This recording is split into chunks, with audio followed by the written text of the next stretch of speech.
Algunas escenas de este programa se grabaron nuevamente.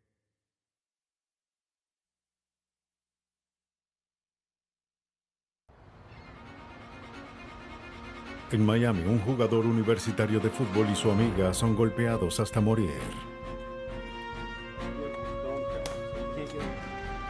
Los investigadores reúnen pequeños fragmentos de la escena del crimen a fin de hallar evidencia que apunte al culpable.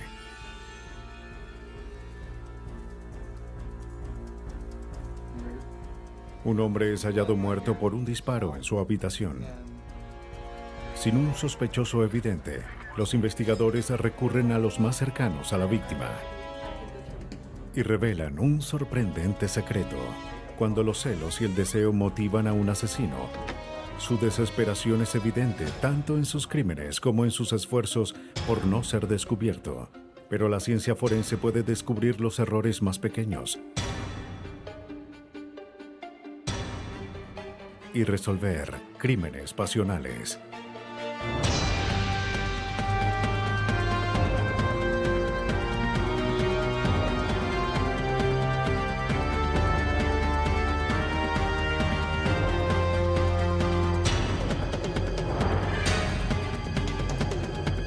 Los nuevos detectives, casos estudiados por la ciencia forense. Crímenes pasionales.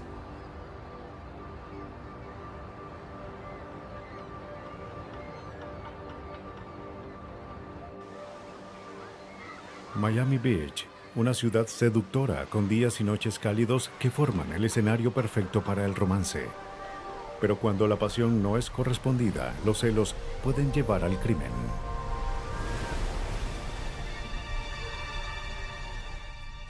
El 16 de abril de 1996, el estudiante universitario Darren Thomas regresaba al dormitorio que compartía con el jugador de fútbol Marlon Barnes. Thomas observó que las llantas de su auto no tenían aire. Le había prestado el auto a su compañero. Enfadado, fue a hablar con él.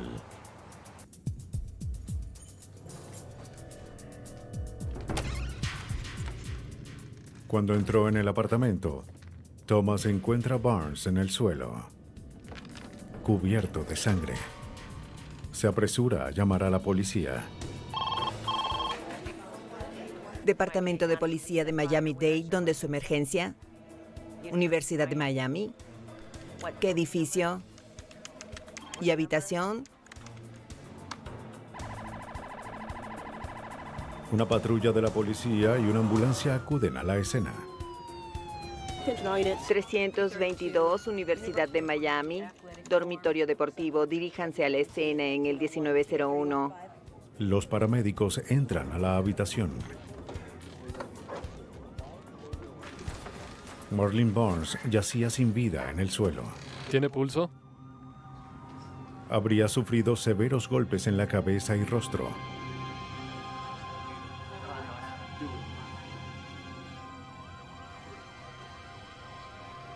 Es declarado muerto en la escena. En la habitación, el oficial encuentra otra víctima. Está limpio. Hay una mujer aquí, detective. Una mujer joven también golpeada brutalmente.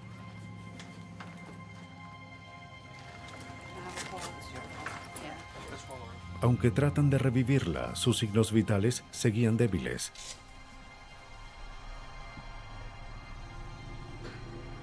Los paramédicos debían llevarla de inmediato a un hospital. Los fragmentos de hueso, ¿sí? Los forenses llegan a la escena y registran minuciosamente el apartamento buscando pistas. Pero ¿cómo sabe que...? La habitación parecía en orden, señal de que el robo no fue motivo del ataque. ¿Y alguien vive allí con él? Los investigadores hallan astillas de madera y fragmentos de metal cerca de la puerta. Pero las astillas no parecían coincidir con los muebles del apartamento.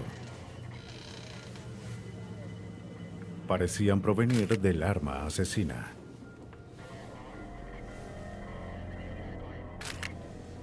También hallan fragmentos de dientes y huesos. evidencia de la brutalidad de los ataques. Los investigadores interrogan a Darren Thomas, quien identifica a la víctima como Tinwanika Lumpkins, de 22 años. Por desgracia, tampoco sobrevive.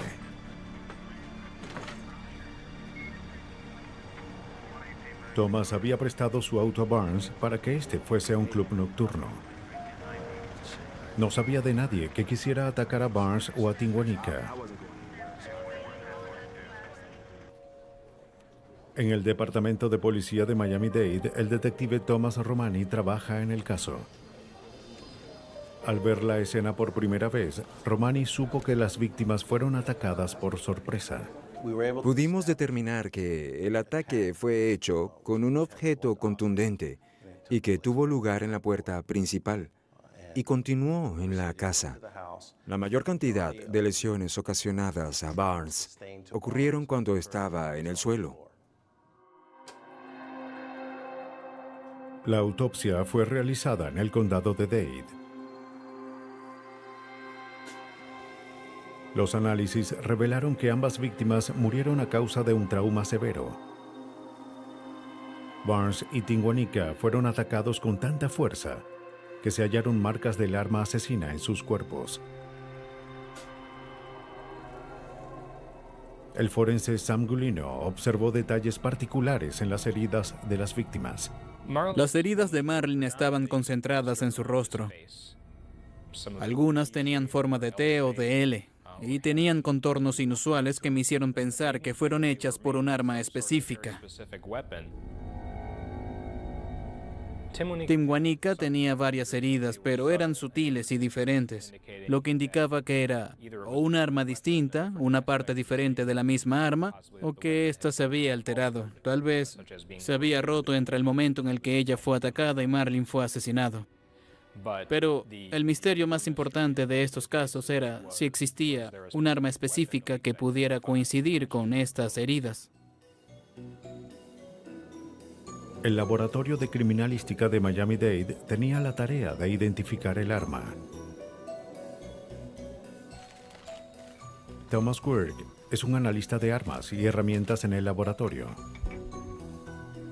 Él analizó la evidencia de la escena.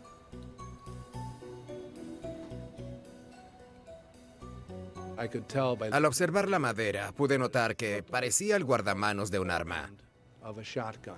La parte del arma que alguien toma con la mano izquierda cuando piensa en dispararla.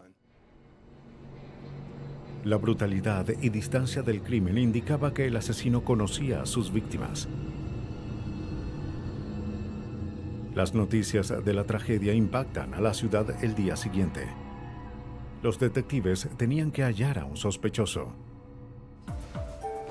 Los investigadores se reúnen con los amigos y compañeros de las víctimas.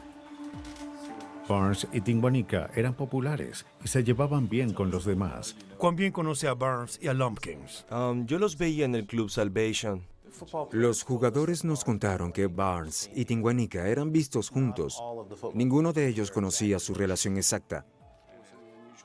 Tinwanika era amiga de Barnes desde la secundaria. La policía de Miami-Dade también descubre que Tinwanika tenía un exnovio, un cantante de rap llamado LeBron Dennis. LeBron Dennis era de Miami. Había hecho varios videos de rap. De hecho, así fue como Tinwanika y él se conocieron. La policía quería interrogar al exnovio de Tinwanika, LeBron Dennis. No esperarían mucho para hacerlo. Un día después del asesinato, Dennis fue con un amigo a la estación de policía. Y su novio, quiero que investigues eso. Ve que puedes averiguar. De acuerdo. LeBron, el exnovio de la chica asesinada, está afuera. Oh, bien, muy bien. ¿Irás conmigo? Perfecto. Me encargaré. El detective Romani sentía curiosidad por lo que podría descubrir. Detective Romani, soy él. Cuando hablé con él, no me pareció que tuviera el estilo de mafioso y tipo rudo que canta rap. Quise venir aquí y hacer lo posible para ayudar. LeBron estaba muy tranquilo, quería saber lo que ocurrió. Me dijo que no tenía ninguna información sobre el caso. ¿Tuvo problemas en su relación con Tinguanica? ¿Problemas domésticos? Me dio algo de información sobre su noviazgo con Tinguanica y por qué terminaron. De hecho, me dijo que no conoció a Marlene Barnes en persona. ¿Usted y Tinguanica? Dennis y Tinguanica salieron por 5 años. Hasta hace una semana nos mudamos de... Rompieron varias veces durante su relación de 5 años. Pero de acuerdo con Dennis, las cosas mejoraban entre ellos. ¿De la casa de su primo? Sí, Estaban en un proceso de reconciliación. trabajaban en el mismo lugar, vi fotos de ellos y cosas así. Dijo que durmió en la casa de su hermana la noche de los asesinatos. Los investigadores le preguntaron si podían fotografiarlo.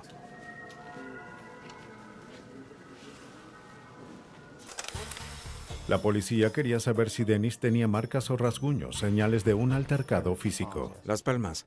Sí, gracias. ¿Puede quitarse la camisa, por favor?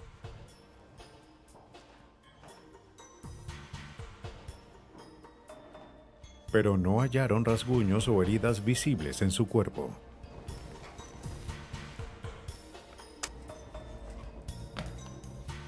Dennis aceptó que tomaran sus huellas dactilares. Actuaba como un hombre sin nada que esconder. Aunque no tenía pruebas, el detective Romani tenía sus sospechas. Cuando me dijeron que LeBron Dennis vino a la estación a hablar conmigo, no me sorprendí, pero tuve mis sospechas. Quizás quería fingir que deseaba cooperar. Intentaba convencernos de que quería ayudar. Los investigadores se dirigen al hogar de Dennis. Departamento de Policía de Miami. Siguió prestando ayuda. ¿Puedo revisar su casa?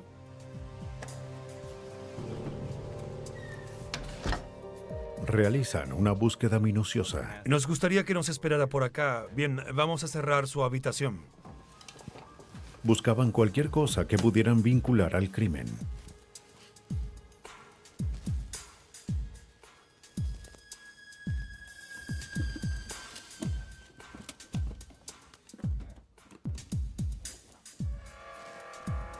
Pero no hallan nada fuera de lo ordinario. Los detectives le piden a Dennis la ropa que llevó la noche anterior. Se examinan las prendas para hallar rastros de sangre, fibras o cabello, pero no encuentran nada. También registran y fotografían el auto de Dennis.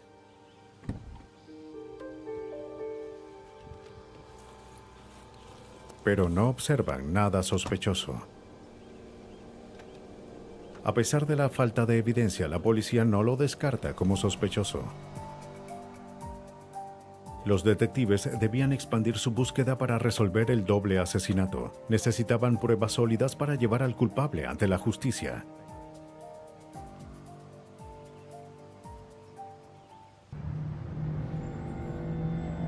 Los detectives se esfuerzan por resolver los brutales asesinatos del jugador universitario de fútbol Marlene Barnes y de su amiga Tinguanica Lumpkins.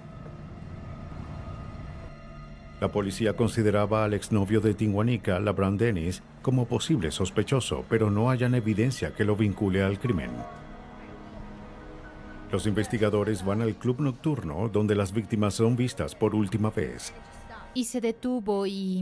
En una estación de gasolina, una empleada ve a un hombre sospechoso con una sudadera que caminaba de un lado a otro mirando al club nocturno ubicado al frente. Todo ocurre cuando Barnes y Tinguanica estaban celebrando dentro del club. La empleada se inquieta y llama a la policía. Cuando llegan, el hombre había subido a su auto y dejado el lugar. La empleada dijo que no vio su rostro, pero dio una descripción precisa del auto, incluyendo la marca y el modelo, ventanas polarizadas y la falta de número de placa. Nos gustaría mostrarle algunas fotos. Claro. Los investigadores le muestran fotos del auto de Labran Dennis. En la noche puede que... Ella no lo reconoce y estaba segura de lo que había visto. Era un Honda. Este no lo es. ¿Está segura? Sí, lo siento. Bien, cuando tengamos más preguntas estaremos en contacto. La policía debía encontrar el auto y a su conductor. Adiós. Buena suerte. Investigan el pasado de Tinguanica a fin de averiguar quién podría querer lastimarla. Interrogan a varios de sus amigos. Pero no era algo mutuo. Ella quería dejarlo. El detective Romani descubre que la relación entre Tinguanica y Labran Dennis estuvo llena de violencia y acoso, muy lejos del rompimiento mutuo que Dennis había descrito. ¿Fue una relación agresiva? Era una relación de control. ¿Una relación de control? Cuando hablamos con sus amigos y conocidos, descubrimos que Tinguanica y Labran Dennis habían discutido esa semana y que ella lo había dejado. Ambos tuvieron varios rompimientos y episodios de violencia. Dennis afirmaba que estuvo en casa de su hermana la noche de los asesinatos, pero los detectives no estaban tan seguros. Obtienen los registros telefónicos de Dennis. La mañana antes de los asesinatos llamó a un hombre llamado Stuart Dillard. Los investigadores querían hablar con él. Hola, somos detectives del Departamento de Policía. Agradecemos su cooperación. Nos reunimos con Stuart. Estaba extremadamente nervioso. Había visto las noticias del homicidio y recordó haberle prestado un arma a Labran Dennis. Y temía que esa arma hubiese sido utilizada en ese crimen.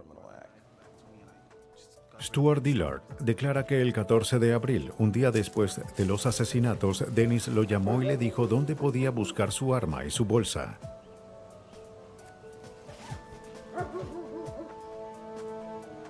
Adentro, Stuart halla un cuchillo que no era suyo y varias prendas de vestir.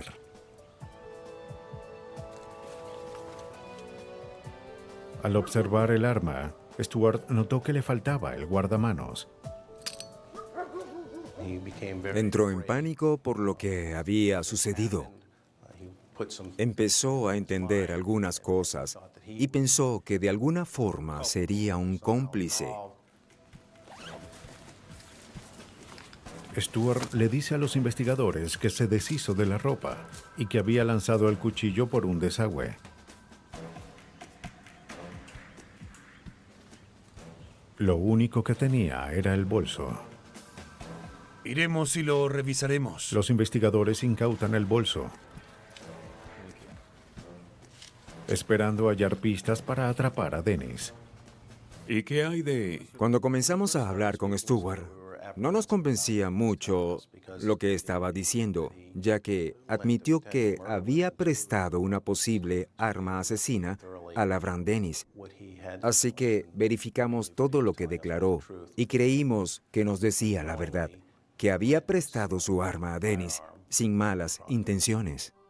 Sí, es un cuchillo. La policía de Miami-Dade revisa el desagüe y encuentra el cuchillo y el arma exactamente donde Stuart indicó que estaría. ¿Ves algo más allá abajo? Solo yagua. Sacan el arma y el cuchillo. Esto es lo que buscábamos. Volveré allá abajo y veré si hay algo más. Se guardan las armas para analizarlas.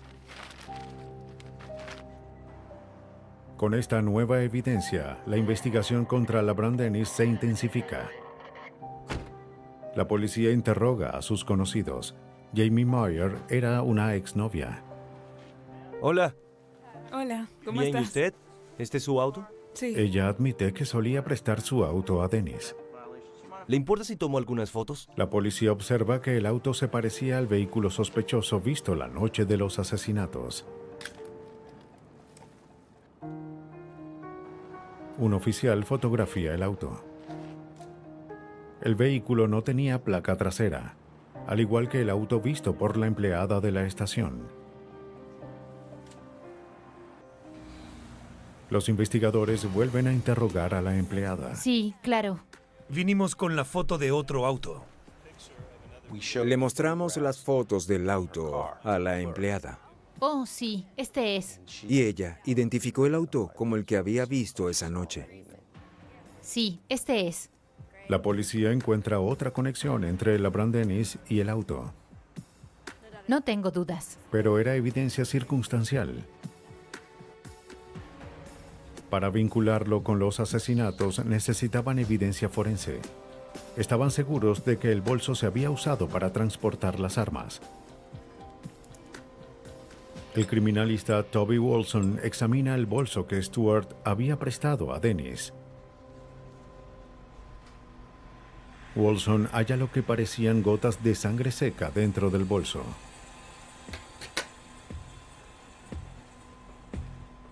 Me pidieron que hiciera un análisis de ADN de las muestras tomadas del bolso. Así que las analizamos y las comparamos con las muestras de la víctima y el sospechoso. Wilson halla una coincidencia entre la sangre del bolso y la sangre de una de las víctimas. Los perfiles de ADN obtenidos de las muestras en el bolso coincidían con los perfiles de ADN de Marlene Barnes, es decir, que esas muestras provenían de Marlene Barnes. Poco a poco, las autoridades formaban un caso en contra de LaBran Dennis. Los criminalistas tenían evidencia que vinculaba el bolso de Dennis con una de las víctimas, pero necesitaban más que una mancha de sangre para acusarlo de homicidio.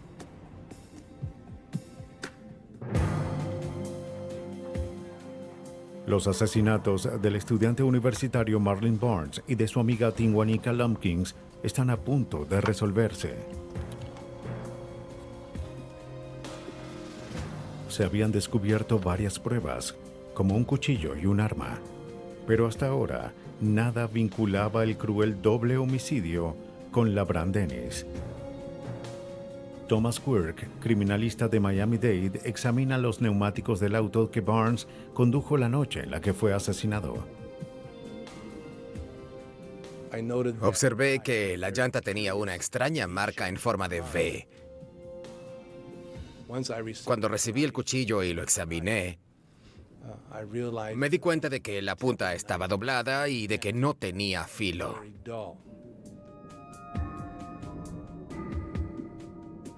Para probar que este cuchillo hizo las marcas, tuve que punzar la llanta con el cuchillo para ver si se repetían las marcas en forma de V.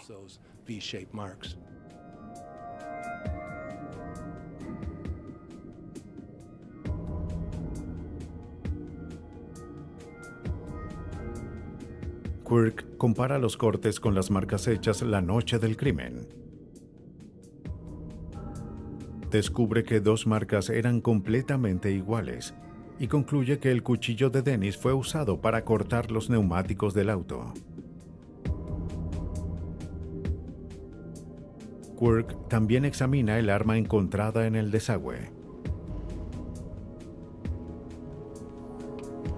Compara las astillas de madera halladas en la escena con el guardamanos del arma. Es igual que armar un avión o armar un auto de juguete. Hay que tomar las piezas, observarlas, notar los patrones de fractura, las marcas del fabricante y simplemente unirlas y formar una figura. Una vez que lo hicimos, notamos que coincidía perfectamente con la forma del arma. Lo más probable es que esta arma fuera usada para golpear a las dos víctimas hasta morir.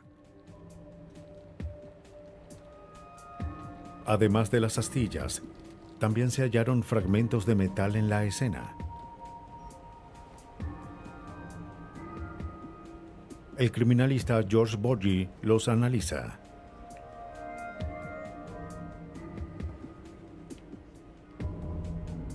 Cuando hallaron los fragmentos de metal, no se sabía cuál era su origen.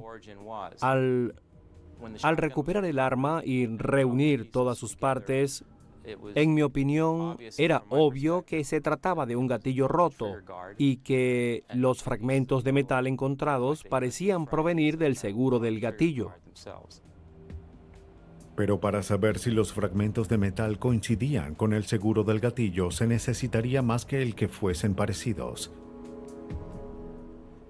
La estructura molecular y la estructura atómica de las partículas de metal son los que le dan un patrón de fractura único. No solo los bordes deben coincidir perfectamente. En este caso es una fractura tridimensional. Además de comparar los bordes, las fracturas interiores deben coincidir. Es decir, que cada borde debe encajar con los contornos del otro borde del arma. Una combinación de todas esas características descarta cualquier posibilidad de que esos fragmentos provengan de alguna otra arma. Con esta evidencia, los investigadores tenían un caso. Acusan a LaBrant Dennis de los asesinatos de Tinguanica Lumpkins y Marlin Barnes.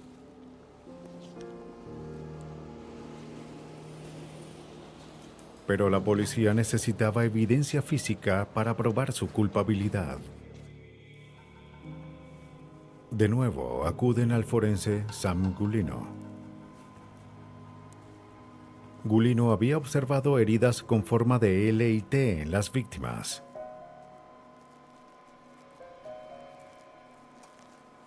Gulino compara la evidencia con las heridas de las víctimas.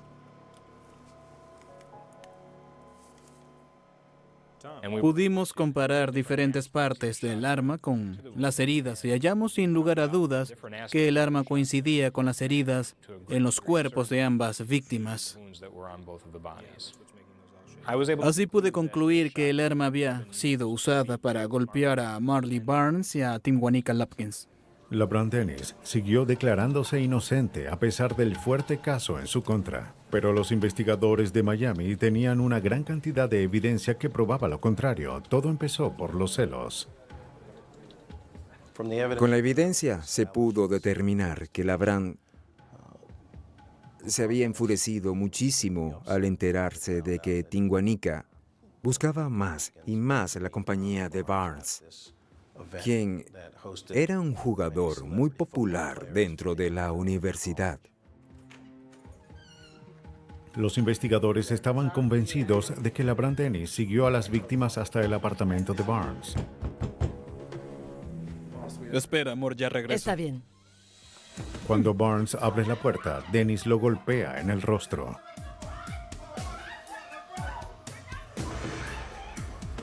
Después de atacar a Barnes, fue tras Tinguanica. LaBrant Dennis fue acusado de 2 cargos de asesinato en primer grado. Fue sentenciado a cadena perpetua. La violenta relación entre LaBrant Dennis y Tinguanica Lumpkins llevó a la policía a investigarlo para resolver el crimen. Pero hay casos en los que no hay un sospechoso evidente. Fresno, California, es una ciudad tranquila conocida por su cercanía a 3 parques nacionales. El viernes 18 de febrero del 2000, Nancy y Ralph Gower hacían planes para el fin de semana. Sí, almorcemos, claro. Nancy conduciría hasta su casa vacacional esa tarde. Estarás muy ocupado. ¿Qué te parece si...? Ralph, quien era vendedor de autos, debía estar en el negocio la mañana siguiente, pero planeaba reunirse con ella el sábado en la tarde. Los Gower habían estado casados por 12 años. Me adelantaré entonces. Bien. No puedo esperar. Gracias. Tranquila. Esa noche, Nancy condujo sola hasta su casa vacacional. La mañana siguiente, Ralph no fue al trabajo. Preocupada, su empleada va hasta su casa. Pero cuando se asoma por la ventana, lo ve recostado en el suelo. Asustada, trata de llamarlo, pero Ralph no se movía. Policía y bomberos, ¿dónde es su Es emergencia? el 911, Llama ¿no? al 911. No, la puerta está cerrada, no puedo entrar. Alguien debe ayudarlo, pero hay que entrar en la casa. ¿Pueden darse prisa? Los detectives Darryl Green y Al Murieta de Fresno acuden. Un equipo de emergencia había entrado en la residencia y declarado muerta a la víctima en la escena. Ve por ese lado, yo iré por este. Aquí está. En el lado derecho del torso había 2 heridas de bala, pero no había casquillos en la escena. Tiene 2 agujeros en la camisa. Cierto. El área alrededor del cuerpo parecía inusualmente en orden, pero los detectives observan una pequeña cantidad de sangre bajo el sillón que el asesino pudo pasar por alto. A menos que primero estuviera aquí. ¿Ves este polvo aquí? Parece que se movió o se rompió algo. Lo que está bajo la mesa. Algo no está bien. Movieron el sofá. Parece que los muebles habían sido movidos. Lo que llamó la atención de los investigadores fue que notamos que el mueble había sido movido y que la escena estaba demasiado limpia. Es decir, que alguien había limpiado la escena del crimen y movido los muebles después de matar a la víctima.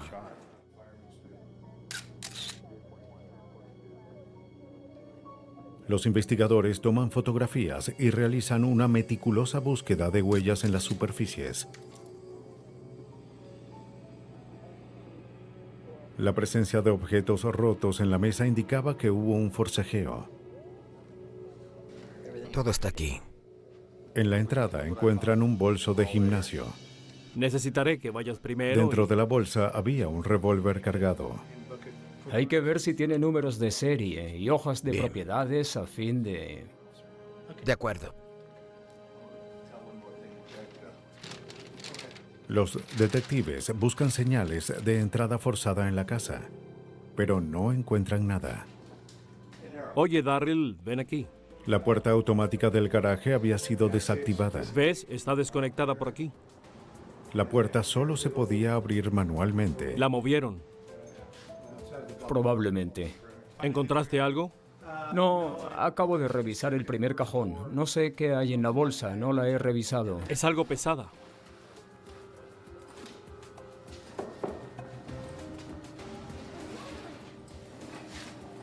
Oh, mira esto. ¿Puedes darle esto a Mickey? Los detectives hallan más armas en el garaje. Todas las armas de fuego y el revólver hallado en la casa son enviados al laboratorio para un análisis de balística. Recogeré esto por ahora.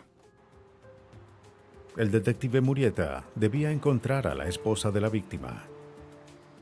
En mi mente me hacía preguntas como ¿dónde estaría ella en el momento que creemos que el asesinato ocurrió? ¿Qué coartada tendría? Y lo que más necesitaba aclarar era ¿quién más tenía llaves de la casa? Mientras que la policía de Fresno continuaba con la investigación, el cuerpo de Gower es enviado al forense. Bien. El patólogo realiza varios hallazgos interesantes. Parecía que la muerte fue causada por 2 heridas de bala en el torso. Pero el patólogo Vinu Gopal observa algo más. En la autopsia hallé evidencias de trauma, heridas de bala en el torso y lesiones en las muñecas. Estas parecían ser heridas causadas por esposas. Parecía que Ralph Gower había sido esposado antes de ser asesinado. La víctima yacía de espaldas y tenía marcas de esposas. Lo que pude pensar fue, ¿se trató de algún tipo de ejecución? La policía encuentra a Nancy Gower y le informa sobre la muerte de su esposo. Es el detective Al Murieta. Se mostró consternada por la noticia y cooperó con los investigadores. Solo un par de cosas, como el tiempo. ¿Puede decirme dónde estuvo el viernes en la noche? La última vez que vio a su esposo fue la noche anterior, justo antes de salir hacia su casa vacacional. Luego él regresó al trabajo y yo fui a la casa. Ella esperaba que Ralph se uniera con ella después del trabajo, pero nunca llegó. Oh, no lo sé. Supongo que fue cerca de... El detective Green averigua sobre la relación entre Nancy y Ralph. ¿Recuerda a qué hora? Parecía la típica pareja estadounidense. De acuerdo con los compañeros de Nancy y Ralph, eran personas agradables y parecían estar completamente enamorados. Muy bien, Nancy. Nos pondremos en contacto y le informaremos si averiguamos algo más. Oh, de acuerdo. Todavía estamos comenzando con esta investigación, ¿sí? Gracias. Muchas gracias. Descartamos cualquier posible motivo de homicidio, incluyendo problemas financieros, problemas en el trabajo. Pudimos así descartar todos esos posibles motivos. Se envían las armas encontradas en la escena del crimen al laboratorio de Fresno. El criminalista Iqbal Sikun analizó las balas disparadas del arma y las comparó con las halladas en el cuerpo.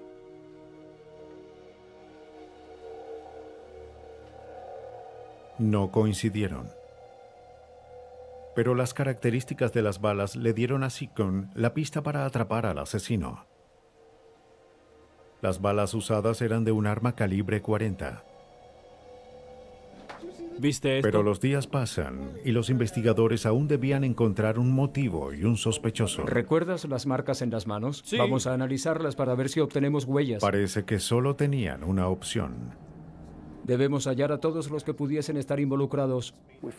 Sentimos que nuestra única opción era investigar más sobre la vida personal de la pareja y someter a Nancy a una prueba de polígrafo para verificar sus declaraciones.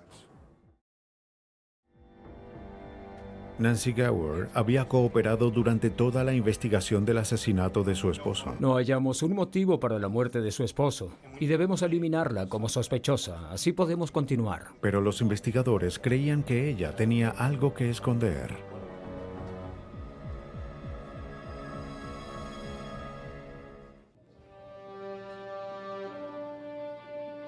En Fresno, California, la policía investiga el asesinato del vendedor de autos Ralph Gower. Como no hallaban pistas, le pidieron a su esposa que tomara una prueba de polígrafo. Bien, solo relájese. Ella aceptó, pero no quiso continuar después de que empezó la prueba. Tuvimos un pequeño problema. Ella no quiere hacer la prueba sin antes hablar con ustedes. Ella pide hablar con los investigadores. Hola. Nos dijeron que quería hablar con nosotros. Sí, creo que hay algo que deben saber. Verán. Da una confesión sorprendente a los detectives. Así que empezamos a... La gran sorpresa en este caso fue que Nancy confesó que tenía una aventura con uno de nuestros oficiales. No solo era oficial de policía, sino que antes de entrar en este departamento había sido sacerdote. De hecho, era capellán en el departamento de policía, uno de los nuestros. El nombre del oficial era Paul Horth. Hola, cariño. ¿dónde Nancy les dijo a los estabas? detectives que había salido con Horth por varios meses, pero que hace poco terminó la aventura. Horth no aceptó el rompimiento y continuaba llamándola. De policía y también es un ministro bautista, así que no quería que nadie lo supiera. Los investigadores se enfrentaban a la posibilidad de que el asesino fuese Cuando uno de los Ralph suyos. estaba en el trabajo solíamos vernos. Luego de su confesión, Nancy tomó la prueba y la pasó. Tenía una duda sobre hablar con... Se crea un equipo de asuntos internos para investigar. Sabíamos que debíamos apresurarnos. Si un oficial de policía era sospechoso de homicidio y seguía trabajando con nosotros en el cuerpo de policía, todos se enterarían. Gracias. La policía observa el registro de horas del personal de la noche del homicidio de Ralph. ¿Hay algo que indique que debió trabajar esa noche? No, a menos que fuese su día libre. Bien, se indica aquí. De acuerdo con el registro, el oficial Horth y su compañero estaban de servicio en el día del asesinato. Más tarde le informaremos. Gracias. Bien. Cuando los investigadores hablan con el compañero de Horth, dijo que no había trabajado esa noche y que no firmó la hoja de entrada. Hablar con usted. ¿Trabaja con Paul Sí, Horth? así es. Bien, ¿acaso estuvieron...? Parecía que el oficial Horth trató de cubrirse. La policía procede a interrogarlo. Hola, Paul. Hola. Sargento Green, de homicidios. ¿Qué tal? Él es el detective Murieta. Queremos hablarle sobre la muerte de Ralph Gower, ocurrida hace una semana. De hecho, esperaba que me llamaran. ¿En serio? Sí, miren, yo no hice nada. Horth admite la aventura, pero niega haber cometido el crimen. Sé que rompí algunas reglas, pero no asesiné a nadie. Sí, eso fue lo que pensamos. Nos preguntábamos si podíamos hacerle unas preguntas. ¿Trabajó el 18 de febrero? Sí. ¿Y dónde estaba? Sí, estaba patrullando la universidad. Dijo que había estado patrullando ese día. Y disolví una pelea. ¿Y su compañero? Le preguntaron por su compañero. Era el oficial Andre Benson. ¿Él estaba de servicio? No, firmé por él, pero no estaba allí. Ah, ¿no se presentó? Firmé por él, pero no se presentó. Bien. ¿Podemos ver su casillero? Cuando le preguntaron si podían registrar su casillero y su vivienda, aceptó. ¿Puedo ver su arma? Está bien, de acuerdo. Perfecto, bien. Salgamos de aquí para poder... Bien, ¿puede colocarse aquí? Bien. Se llevaron su equipo de policía, así como su uniforme.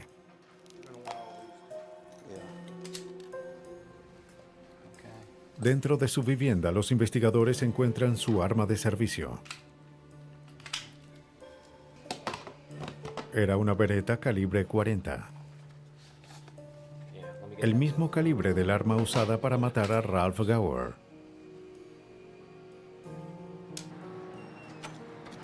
Los criminalistas Iqbal Second y Gary Corner analizan el arma.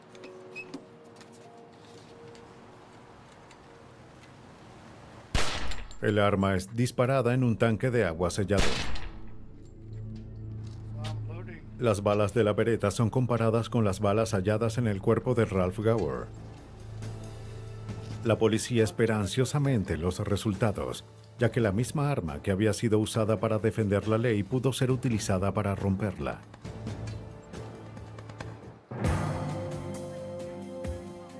La policía de Fresno investiga al oficial Paul Horth.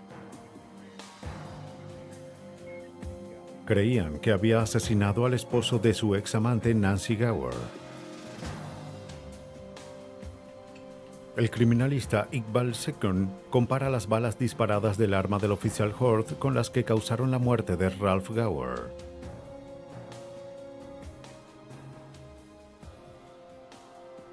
Second observa las características generales del arma, como el calibre, la dirección de la curva y las marcas halladas en las balas. Los resultados apuntan directamente al sospechoso. Las balas que mataron a la víctima venían del arma de servicio de Paul Horth.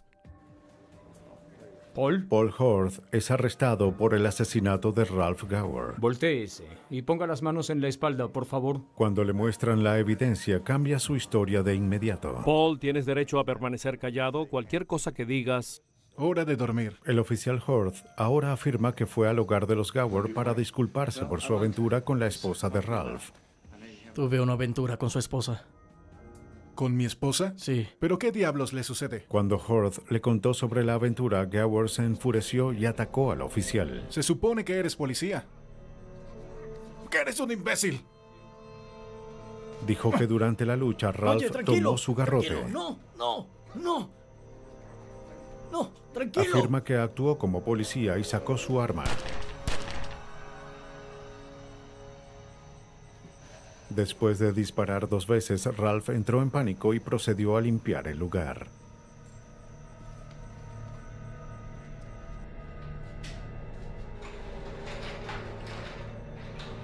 Cuando terminó, salió por el garaje y regresó al trabajo.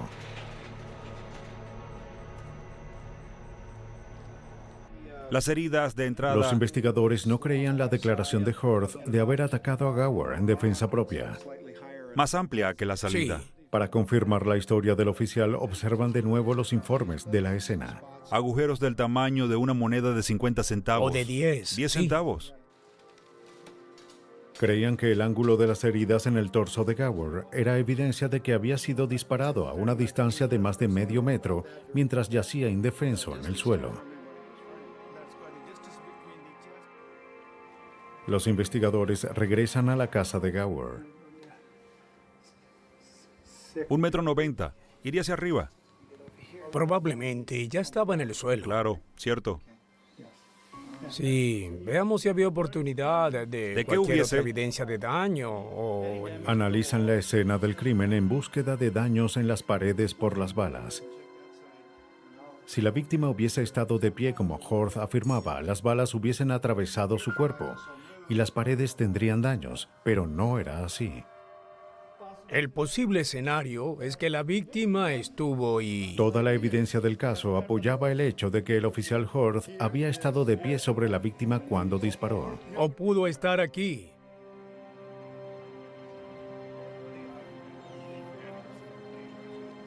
A pesar de la aplastante evidencia, los fiscales saben que los jurados suelen dudar en declarar culpable a un oficial de la ley.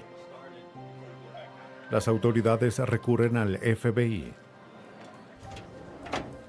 La policía recibe la ayuda del criminalista Mark Safarik. Como agente especial de la Unidad de Ciencias Conductuales del FBI, Safarik analiza las fotos de la escena del crimen y otras evidencias de casos individuales. Por medio de la evidencia desarrolla un perfil sobre lo ocurrido entre la víctima y el perpetrador. Sus conclusiones contradecían la afirmación de Paul Horth sobre haber actuado en defensa propia. Creo que la evidencia conductual y forense indica que Gower no representaba ninguna amenaza para Horth. Nada indicaba que sus manos estuviesen al frente de su rostro o que tratara de defenderse del disparo. Y el hecho de que las heridas fuesen hechas tan cerca del área del corazón me indica que probablemente estaba inconsciente en el momento de los disparos.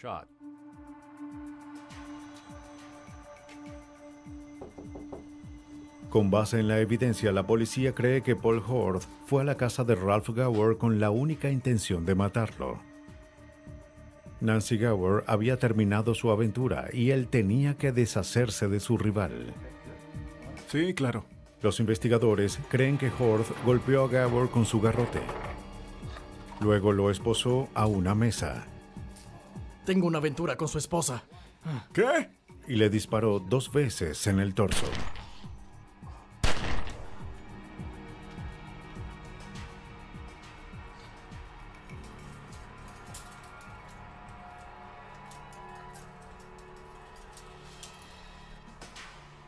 Los investigadores concluyen que Horth actuó solo y que Nancy no sabía cuáles eran sus intenciones. Paul Horth fue acusado del homicidio de Ralph Gower y fue condenado a 20 años de prisión. Los asesinos cometen crímenes por muchas razones, pero cuando las emociones negativas los impulsan, dejan sin querer una serie de pistas. La ciencia forense se vale de estos indicios para obtener evidencias sólidas y resolver crímenes pasionales.